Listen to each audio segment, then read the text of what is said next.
وعلى آله وصحبه أجمعين. أما بعد، فأعوذ بالله من الشيطان الرجيم. بسم الله الرحمن الرحيم. أم حسبتم أن تدخلوا الجنة ولما يأتكم مثل الذين خلوا من قبلكم مستهم البأساء والضراء وزلزلوا حتى يقول الرسول والذين آمنوا معه متى نصر الله ألا إن نصر الله قريب. صدق الله مولانا العظيم. وقال النبي صلى الله عليه وسلم: ما يصيب المسلم من نصب ولا وصب ولا هم ولا حزن حتى الشوكة يشاكها إلا كفر الله بها من خطاياه. متفق عليه او كما قال علیہ الصلاۃ والسلام. محترم بزرگوں، اللہ تعالیٰ نے اس کائنات میں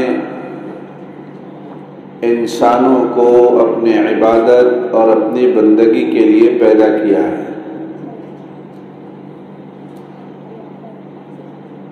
اور پھر اس کے ساتھ جزا اور سزا کا معاملہ اللہ تعالیٰ نے جوڑے رکھا ہے. نیک عمل پر اللہ تعالیٰ ثواب عطا فرمائیں گے اور برے عمل پر اللہ تعالیٰ اسے دنیا اور آخرت میں سزا دیں گے. اور اس کائنات میں اللہ تعالیٰ نے اہل ایمان اور اہل اسلام کی سب سے زیادہ آزمائشیں اور حالات اور تکالیف اور مصائب سے ان کو گزرنا ہے اور گزر کر ان کی آزمائش اور ان کا امتحان لینا ہے اور پھر انہیں کامیابی اور درجات سے مالا مال کرنا ہے. اس لیے ہمیشہ ذہن میں یہ سوال پیدا ہوتا ہے کہ دنیا میں اتنے مسلمان ہیں اور دین پر چلنے والے ہیں، حق پر چلنے والے ہیں، اس کے باوجود سب سے زیادہ مصیبتیں، تکلیفیں، پریشانیاں اور حالات مسلمانوں پر ہی کیوں نازل ہوتے ہیں، جبکہ بنسبت مسلمانوں کے دوسری اقوام بڑی خوشحالی کے ساتھ زندگی گزارا کرتی ہے. تو آخر اس کی وجوہات کیا ہے؟ دیکھیے، اللہ تعالیٰ نے ایک ضابطہ بیان کیا: ام حسبتم ان تدخلوا الجنة ولما يأتكم مثل الذين خلوا من قبلكم. کیا تم لوگوں نے یہ سمجھ رکھا ہے کہ تم جنت میں یوں ہی داخل ہو جاؤ گے؟ حال یہ ہے کہ ابھی تک تم پر وہ حالات نہیں آئے ہیں جو تم سے پہلے والے لوگوں پر آ چکے ہیں. مستهم البأساء والضراء وزلزلوا. سخت تکلیفیں، مصیبتیں، آزمائشیں، حالات، یہاں تک کہ ان کو تکالیف میں اور حالات میں ایسا جھنجھوڑ کر رکھ دیا گیا کہ یہ اس دنیا سے رخصت ہو گئے.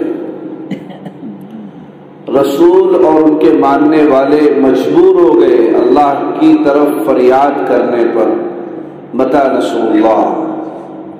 اتنے سخت ترین حالات اہل ایمان پر ہر زمانے میں آئے.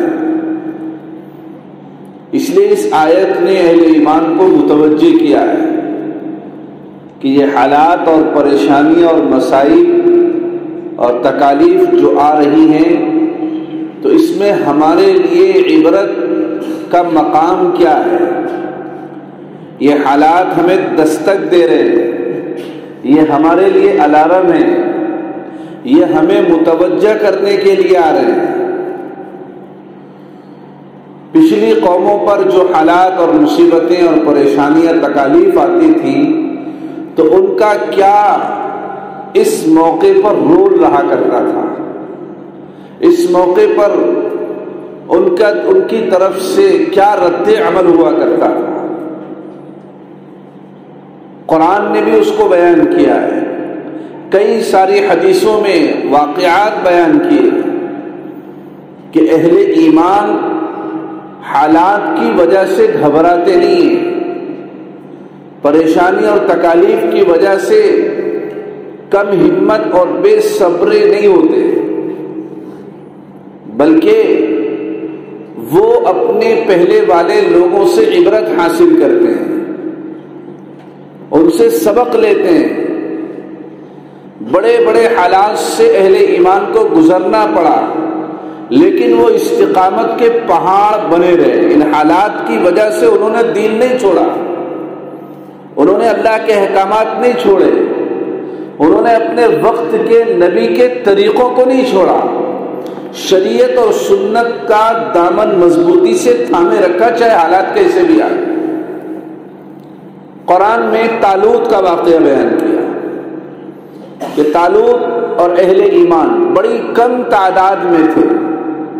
فلما فصل طالوت بالجنود، اس آیت میں پورا واقعہ بیان کیا، کم من فئة قلیلة غلبت فئة کثیرة بإذن اللہ واللہ مع الصابرین، کہ جب کم تعداد ہے، بھوک اور پیاس کا عالم ہے اور سامنے بڑی طاقت سے مقابلہ ہے، تو اللہ کے بھروسے پر دشمنوں کی صفوں میں گھس کر ان سے مقابلہ کیا، اللہ تعالیٰ نے انہیں کامیابی عطا فرمائی۔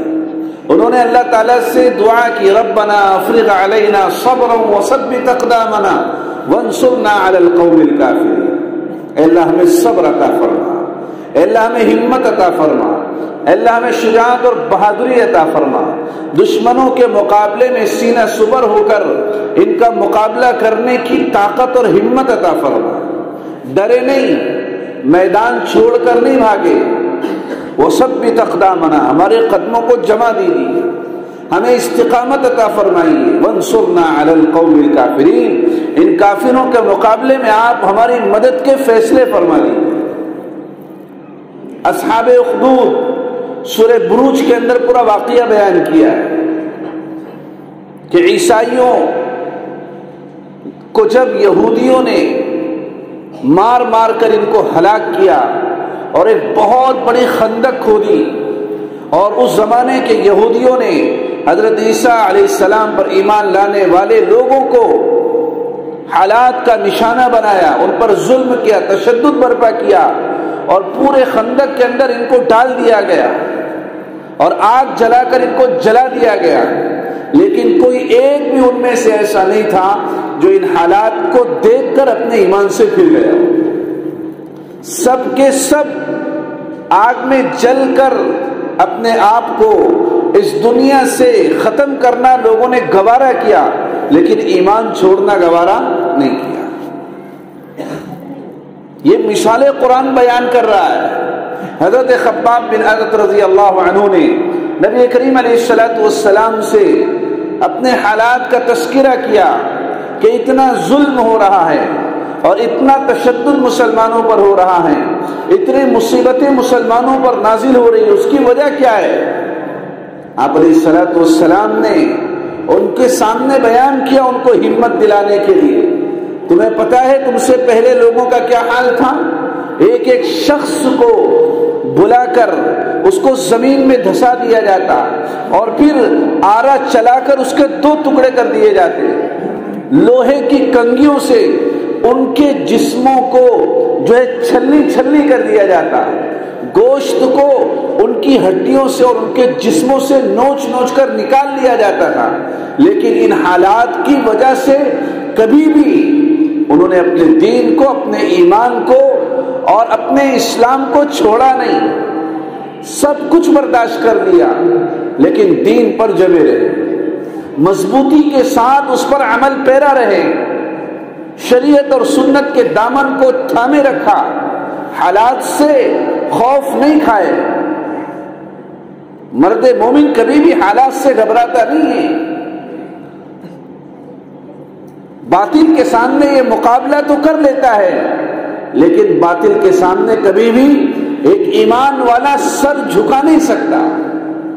قبلہ اول کے مسلمانوں کی بہترین مثال ہمارے سامنے،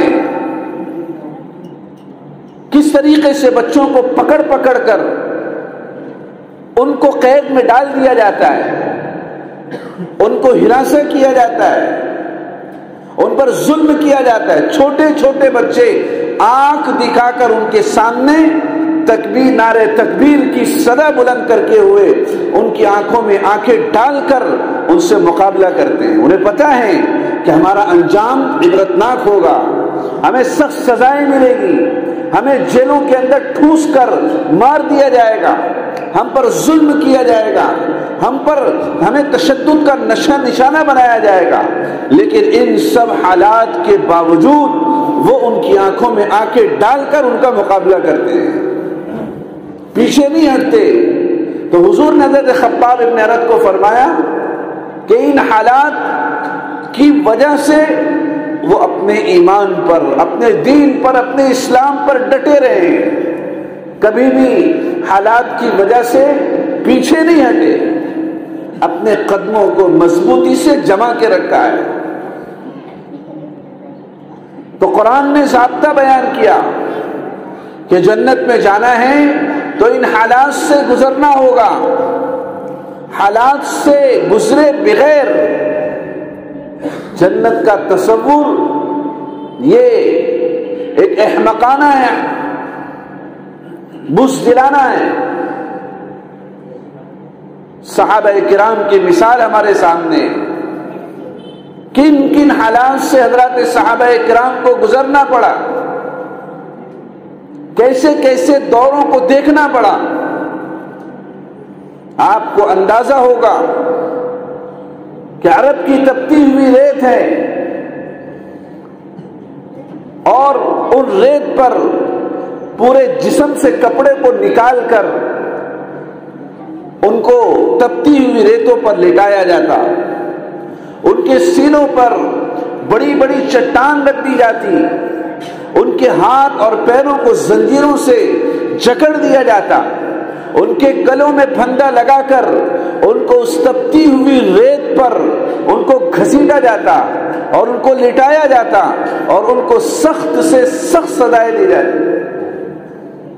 لیکن کوئی بھی ایک صحابی آپ کو ایسا نہیں ملے گا کہ کبھی بھی ان حالات کی وجہ سے، اس ظلم اور تشدد کی وجہ سے انہوں نے اپنے ایمان کا، اپنے اسلام کا اور اپنے دین کا سودا کیا۔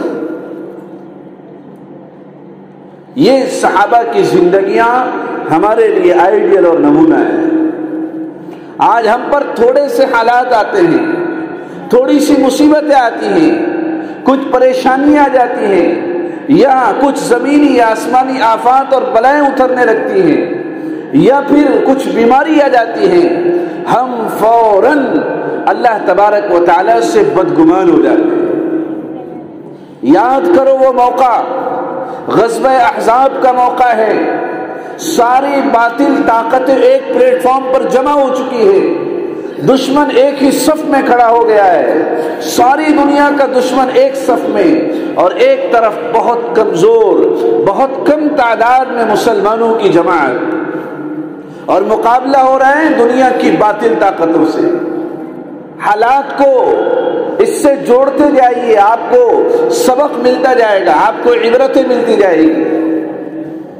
اور اتنا زبردست خوف کا عالم تھا، اور اتنا زبردست جو حملے خطرناک صورت اختیار کر چکے تھے، قرآن نے اس کو بیان کیا، اذ جاؤکم من فوقکم ومن اسفل منکم واذ زاغت الابصار وبلغت القلوب الحناجر وتظنون بالله الظنون هنالك ابتلي المؤمنون وزلزلوا زلزالا شديدا. کہ جب کفار کی متحدہ جماعتیں ان کے اوپر سے ان کے نیچے سے جمع ہو کر ان کے پاس آ چکی تھی اور مسلمانوں کی آنکھیں خوف کے مارے پتھرا چکی تھی، ان کے کلیجے ان کے منہ کو آ چکے تھے، اور مسلمان اللہ کے بارے میں طرح طرح کے خیالات ان کے ذہن اور دماغ میں آنے لگے تھے، الگ الگ باتیں ان کی زبانوں سے نکل رہی تھی. هنالك ابتلي المؤمنون وزلزلوا زلزالا شديدا. اس وقت اللہ تعالیٰ نے اہل ایمان کو بہت سخت ترین دور سے گزارا ہے، اور ان کی آزمائش اور ان کو ابتلا اور ان کو جو ہے ان کا جائزہ لیا گیا، ان کے ایمان کی سطح اور ان کی ایمان کی کیفیت کا کیا عالم ہے. بدر کا میدان ہے، دشمن طاقتیں حملہ آور ہیں، برسرے پیکار ہیں، اور ایک ٹھاکے مارتا ہوا سمندر ہے، مسلمانوں کی مٹھی بھر جماعت ہے، لیکن حالات کا رونا نہیں رویا، بلکہ ان حالات نے فزادتہم ایمانا، ان کے ایمان میں اور زیادہ تقویت پہنچائی، ان کے ایمان میں بڑھوتری ہوئی، ان کی یقین میں اور زیادہ اضافہ ہوا، اور ان کی زبان سے یہ جملہ نکلنے لگا وقالوا حسبنا اللہ ونعم الوکیل. ہمیں تو اللہ ہی کافی ہے، ہمیں دنیا کے کسی اسباب کی ضرورت نہیں، دنیا کے کسی ہتھیار کی ضرورت نہیں، دنیا کی کسی ٹیکنالوجی کی ضرورت نہیں. اگر اللہ کی ذات سے رشتہ جڑا ہے، اگر اللہ کی ذات پر کامل اور مکمل یقین ہے، تو دنیا کے سارے اسباب کے بغیر مسلمان دشمنوں کا مقابلہ کر سکتا ہے. یہ اللہ تعالیٰ نے مسلمانوں کے ساتھ مدد اتار کر یہ سبق اور یہ واقعہ اور یہ عبرت بات کے مسلمانوں کے لیے دے رکھی ہے. بزرگوں اور دوستو، ہم اپنے ایمان پر مضبوطی کے ساتھ جمے رہیں، حالات کیسے بھی ہوں. یاد رکھیے قرب قیامت کے موقع پر حالات اتنے زیادہ شدید ترین ہو جائیں گے کہ ایک ایمان والے کے لیے، ایک مسلمان کے لیے، ایک حق کے راہی اور مسافر کے لیے اپنے ایمان کو بچانا، اپنے ایمان پر عمل کرنا اتنا ہی مشکل ہوگا جتنا کہ ایک سخت ترین انگارے کو ہاتھ پر لینا مشکل ہوتا ہے. ایسے خطرناک حالات سے اہل ایمان کو دوچار ہونا پڑے گا. خارجی اور بیرونی اور اندرونی فتنے اتنی تیزی کے ساتھ اہل ایمان پر مسلط ہوں گے. کچھ سالوں سے ہم اپنے ملک کے اندر بڑی تیزی کے ساتھ حالات کو بدلتے ہوئے اپنی آنکھوں سے دیکھ رہے ہیں کہ ایمان والوں پر کیسے شکنجہ کسنے کی کوششیں کی جا رہی ہیں، ان کو مجبور کیا جاتا ہے، ان کے گھر بار کو آگ لگا کر جلا دیا جاتا ہے، ان کے بچوں کو پکڑ پکڑ کر جیلوں کے اندر ٹھوس دیا جاتا ہے، ان کی عورتوں کے ساتھ ان کی عصمت اور ان کی عزتوں کے ساتھ چھیڑ چھاڑ کی جاتی ہے، اور ان کو تباہ اور برباد کرنے کے لیے ساری یہودیوں کی بنائی ہوئی اسکیم اور پلان کے مطابق کام کیا جا رہا ہے. ایسے وقت میں بہت سارے ایسے واقعات جو دل خراش ہیں، اور ایمان والے اپنے ایمان کا سودا کر کے اپنی جہنم کو دنیا ہی میں پکی کر لیتے ہیں. اس لیے بزرگوں اور دوستوں، حالات کتنے ہی سخت ہو جائیں، ہماری زبان سے ذرہ برابر بھی کلمہ کفر نہیں نکلنا چاہیے. ایسا ایمان اور ایسا یقین ہمارا اپنے رب سے مضبوط ہونا چاہیے. اللہ تعالیٰ نے فرمایا الا ان نصر اللہ قریب، گھبرانے کی اور فکر کرنے کی ضرورت نہیں ہے. صبر کا دامن مضبوطی کے ساتھ تھامے رکھیں، ہمت سے کام لیں، بہادری سے کام لیں، شجاعت سے کام لیں، اپنے حق کے لیے اپنا دفاع کرنا سیکھیں. بچوں کو ادھر ادھر کے کھیل اور کھلونے میں لگانے سے بہتر ہے ان کو ورزش کرائیے، ان کو طاقتور بنائیے، ان کو مضبوط بنائیے، تاکہ یہ اپنے ایمان کی، اپنے اسلام کی اور اپنے ملک میں بسنے والے سارے انسانوں کی اور اپنے ملک کی حفاظت کے لیے اپنا جان، اپنا مال اور اپنا تن من دھن قربان کرنے کے لیے آگے آ جائیں۔ اپنے بچوں کو ایسا سبق ہمیں سکھانا ہوگا، اپنے بچوں کو ایسا تیار کرنا ہوگا، اپنے بچوں کے اندر وہ ایمان اور یقین کے واقعات سنا سنا کر ان کے دلوں کو مضبوطی کے ساتھ ایمان پر جمنے کے لیے تیار کرنا ہوگا۔ اس کے لیے ہمیں اور آپ کو قربانیاں دینی پڑے گی۔ بزرگوں اور دوستو، بے صبری، شکوے، شکایت یہ ایک مسلمان کی شایان شان نہیں ہے۔ صبر کے ساتھ، ہمت کے ساتھ کام لے، اللہ کی طرف متوجہ رہیں، سابقہ گناہوں سے توبہ کریں، پاک صاف زندگی گزارنے کی کوشش کریں، اللہ کے اوامر پر پوری طریقے سے جم جائیں، اللہ کے نواہی سے اپنے آپ کو بچانے کی فکر اور کوشش کریں۔ حالات خود بخود بدلتے چلے جائیں۔ آج موقع نہیں ہے، آئندہ انشاءاللہ اس پر تفصیلی گفتگو کی جائے گی کہ بلائیں آسمانوں سے کیوں نازل ہوتی ہیں، یہ حالات کیوں نازل ہوتے ہیں، اس کے اسباب کیا کیا ہیں اور اس کا حل کیا ہے، اور مسلمانوں کو ان حالات میں کرنا کیا ہے۔ اللہ تبارک و تعالیٰ سے دعا ہے اللہ تعالیٰ ہمیں اپنے ایمان پر ثابت قدمی عطا فرمائیں اور مسلمانوں کو ہر صف میں اللہ تعالیٰ کامیابی اور ان کو غلبہ عطا فرمائیں اور اپنے رب کی طرف متوجہ ہونے کی توفیق عطا فرمائیں۔ وآخر دعوانا الحمدللہ رب العالمین۔